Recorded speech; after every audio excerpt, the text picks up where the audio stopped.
Hey everybody, welcome back to the channel. So today we've got another Mustang Mach-E video, and in today's video we're going to be talking about the updates coming to the 2025 Mustang Mach-E. We're also going to be talking about the prior model years 2024, 23, 22, 21. If you're looking at buying a used Mach-E, what are the differences between those? So let's get into it. Alright, so for the 2025 Mustang Mach-E, the biggest update that's coming is there's a heat pump finally coming to the Mach-E. So this is going to be a big help, especially in colder climates, cold weather conditions, and it's going to help with efficiency in those cases. I believe it also can help when the temperatures are extremely hot as well, but up until now, the Mach-E has had just standard resistive heat, kind of like a toaster oven. You're just running electricity through a resistor and you get heat from that. But it's not very efficient.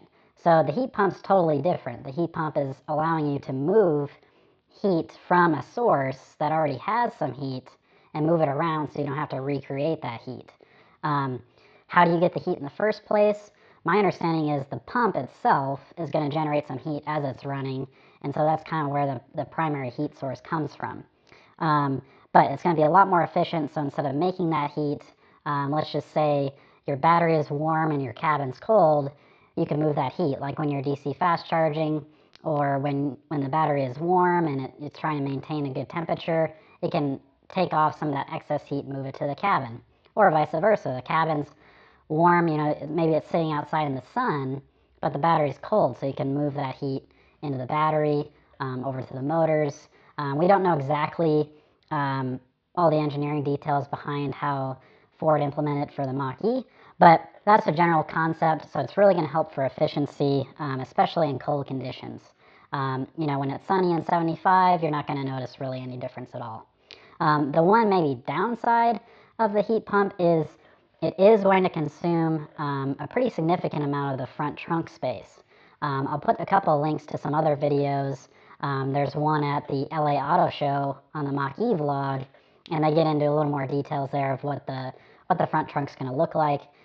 So if you really want the biggest front trunk possible and you want a Mach-E, and you live in a climate that's not quite as extreme, hot or cold, especially cold, then maybe the heat pump's kind of a don't care.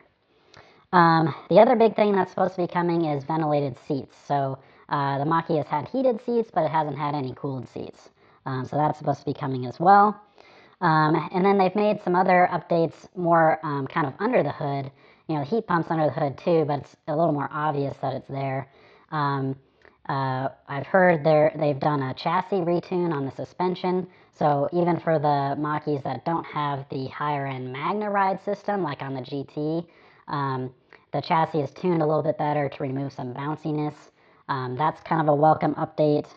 The gear selector also used to be in the kind of the middle of the car and by the armrest right by the driver, so down here, and then it's going to move up to kind of where the wiper stalk is. So that's just another little update to kind of clean up the middle, give you a little more storage for your phone and other stuff in the middle. It's also launching with Blue Cruise 1.5, which will initiate lane changes automatically. So up until now, through Blue Cruise 1.3 and 1.4, it can do lane changes, but the driver has to initiate when you want to do them. It'll sometimes prompt you and be like, lane change is possible, but it won't actually take the action to go do that. It's a little vague as far as if 1.5 will trickle down to older Mach-E's, because they've said they've made some other hardware updates to kind of the computer system in the Mach-E behind the scenes on the 25. So we'll have to stay tuned for which models will get 1.5 and which ones won't. And then hopefully, likely that means the 25 Mach-E will be more capable for future versions, 1.6, 1.7, whatever. At least that's my assumption. So some pretty exciting stuff there.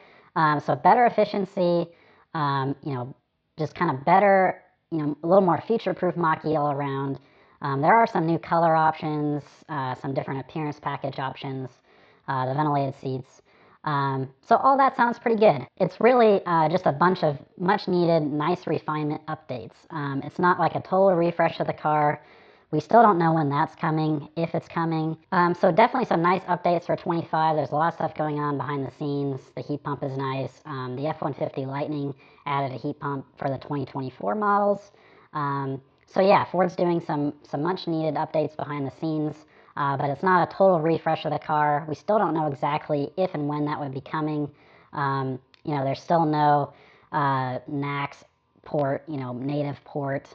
You can still use the adapter, which is perfectly fine, but it's not like a total redo of the car, but definitely some needed updates. And if you live in cold climates and you really want a Mach-E, that heat pump could be a pretty big selling point for you. Also, the 2025, you can't buy it just yet. It's currently January 12th of 25.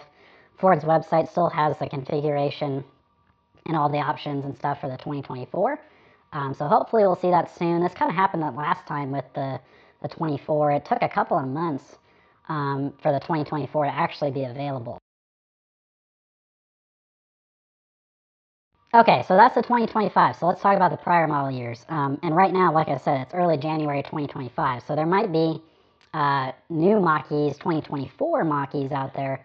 It's still a brand new car, but it's the prior model year. And you're wondering, is that a good deal? Maybe if you can get a discount on one, it might be. Because 2024 added some pretty important updates as well. So 2025 is kind of focused on efficiency, kind of improving those behind the scenes things that are going to matter to future-proof it a bit more. So in 2024, they really focused on making the car faster, both actually performance-wise, 0 to 60, but also faster charging as well.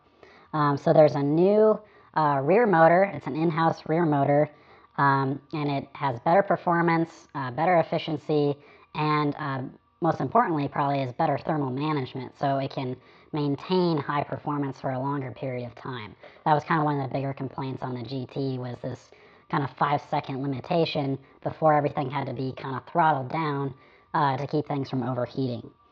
And the DC fast charging, it still has the same 150 kilowatt peak charging speed, but it can maintain a higher charging rate for a longer period of time, which just means you're going to have a faster charging time. Even though the peak speed isn't any higher, it can keep a higher speed for a longer span of time. So that's definitely a nice update. 2024 also added the Mach-E Rally option. So that's where the Mach-E's lifted a little bit. It's got the knobby tires, kind of some rally styling and appearance changes. So if you're really into the rally and want a rally model, you have to get a 24 or newer. 23 and below do not have that.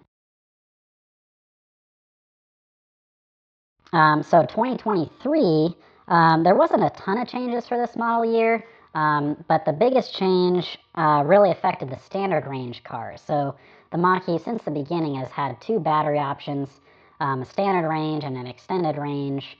They are roughly 90 kilowatt hours and 91 kilowatt hours usable. Those numbers have changed a little bit. I'll get into that in a second. But those were the two battery options. If you got an extended range premium or the Route 1, which is really their long range option, and then the GT, those all use the larger battery. And then the Select model uses the standard range battery, and then you can also get the premium with the standard range battery too, that's what I have. This is a 22 standard range premium trim all-wheel drive. But the biggest change for 2023 is the standard range battery pack switched from the NCM chemistry to the LFP chemistry, which LFP is cheaper. The energy density isn't quite as big. So my understanding is it's about the same physical size as the NCM extended range, but it's 20 kilowatt hours or so less capacity, but it's cheaper. And the charging speed is faster. So my standard range is 115 kilowatt peak charging speed, where the extended range with the larger battery is 150. But on the LFP standard range, it can also do the 150 kilowatt peak. So you're going to charge faster. Now, it's still a smaller battery, but you're not paying as much of a penalty by having a smaller battery. The other nice thing is you can charge it to 100% as well. It's actually good for that battery to be charged to 100% on a regular basis. So that can be nice, especially with the smaller battery is you're going to want to be using more of that battery. That's kind of one of the tough things about electric cars and trying to take care of your batteries. It's like, well, I should only charge to 80. Ford recommends 90%. And then I need to plug back in at 10% or so because I don't want to go too low. So then you quickly lose, 10 or 20% on top and 10% on the bottom. And then you're like, well, just to be safe, maybe I don't go quite that high or that low. And then it's like pretty soon you're only using like 60 or 70% of the battery, which around town is totally fine. But on road trips, that's not as nice. So it's nice that the smaller battery, it's actually good for it to charge it all the way up. So if you really want the standard range car, because you want something that's maybe a little bit less expensive, I would definitely recommend looking for a 23 because you're going to have the faster charging and it's good for it to charge it all the way up. So, so 2022, and this kind of relates to the 2023 as well. Really, kind of the biggest issue that's plagued the Mach-E at the beginning was the contactor weld issue. So there was a whole recall for this. It's the 23S56 contactor weld recall. But basically, the high voltage contactors that are able to connect and disconnect the large battery from the rest of the systems, from the motor, from charging, those could overheat in extreme conditions. So if you're doing a lot of DC fast charging or you're doing a lot of open throttle acceleration runs, you could overheat those contactors and they would either weld open, so no contact, you'd have no high voltage battery anymore, or they'd weld closed, so it'd be permanently connected, which that's not great either. So there is a recall out for this. It affected Mach-E's basically since the beginning, so like May of 2020 through May of 2022. So it was like halfway through the 2022 model year. The cars that were affected the most were the GT, and I think also the extended range. Now my car is affected, but I'm less likely to run into that problem because I have the smaller battery, the slower charging speed, not as much power output during acceleration. I don't think those contactors are stressed nearly as much. There's not as much current flowing through there as there is on the GT and the extended range battery. So if you're wanting a standard range car, I wouldn't be too concerned about it. If you want a GT or extended range, if you get a 23, you shouldn't have to worry about this issue at all. And if you're looking at 21 or 22, just watch out for that. You can look up if the recall work has been done on the car. All cars got a software update that's supposed to monitor this and basically reduce power, either charging or during acceleration, to prevent this from happening. But if it does happen, then the car would have had the high voltage junction box replaced with supposedly better contactors. There's kind of been some mixed feedback on people have had that done and it's still been a problem. But there's an official Ford recall for all of that. So I wouldn't totally let you scare it away, but if you just don't want to worry about it, if you get a late model 22 or definitely a 23, then it shouldn't be a concern. There's also more usable battery capacity added in 2022. So the standard range went from 68 kilowatt hours up to 70 kilowatt hours. Extended range went from 88 to 91 kilowatt hours. So it's still the same battery. They just basically software unlocked more of that capacity. But as far as I know, the 21, really the first model year, they did not unlock that extra battery capacity. I don't know all the details of why that's the case, but basically 22, you get a little more range. And then 2021, this was the first model year, so the smaller battery capacity, definitely have the contactor weld issue as a potential issue. Okay, so all years, just kind of some other notes. Each year there's certain paint colors they add. Sometimes there's paint colors they remove. My car is space white. Like you can't get that on the newer 24, 25 models, I believe. So if there's a certain color you're looking for, and that's kind of near the top of your list, just see which model years came in that color. Like for example, if you really want the green with the bronze wheels stock, that's on the 24s. So Ford's trying to differentiate the lineup with some of these appearance packages. There's like a night pony package that kind of blacks everything out. So if you're interested in that, you can look for that too. But overall styling of the car is pretty much the same.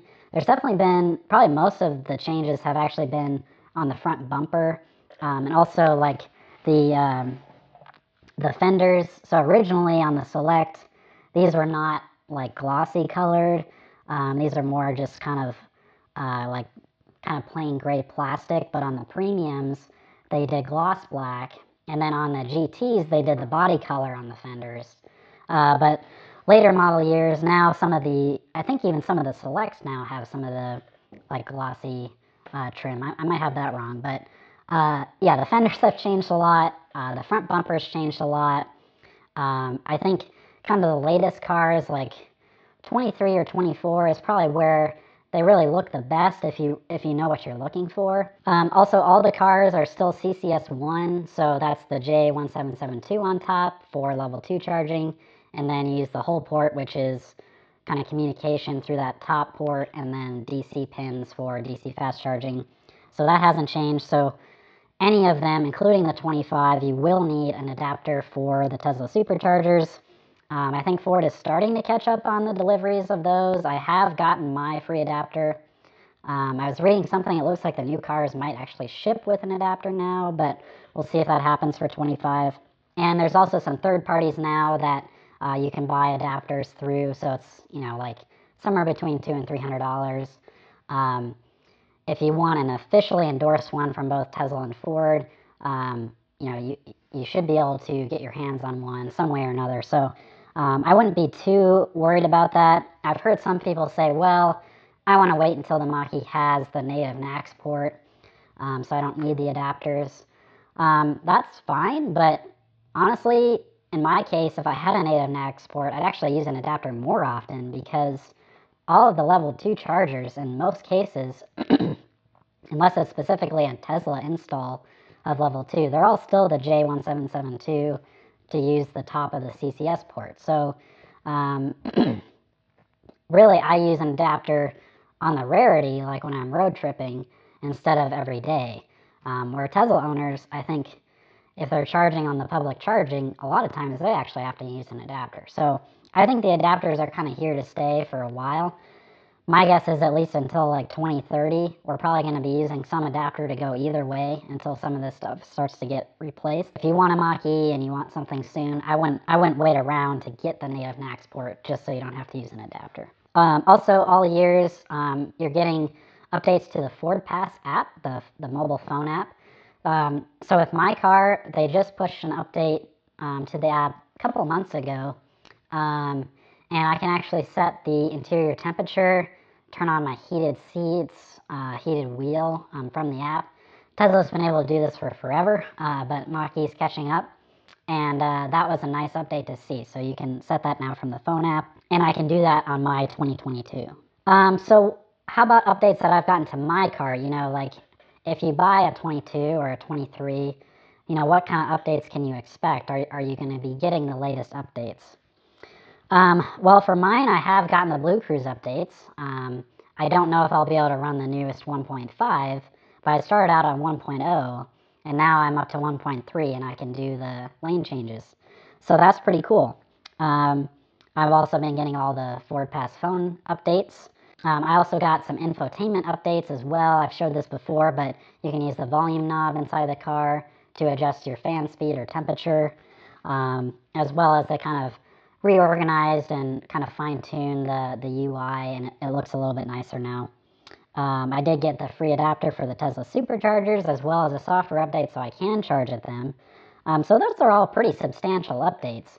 If I didn't have any of those, if I couldn't supercharge, if my Blue Cruise was still the original, the infotainment knob thing, that's not a deal breaker to me, but it's nice.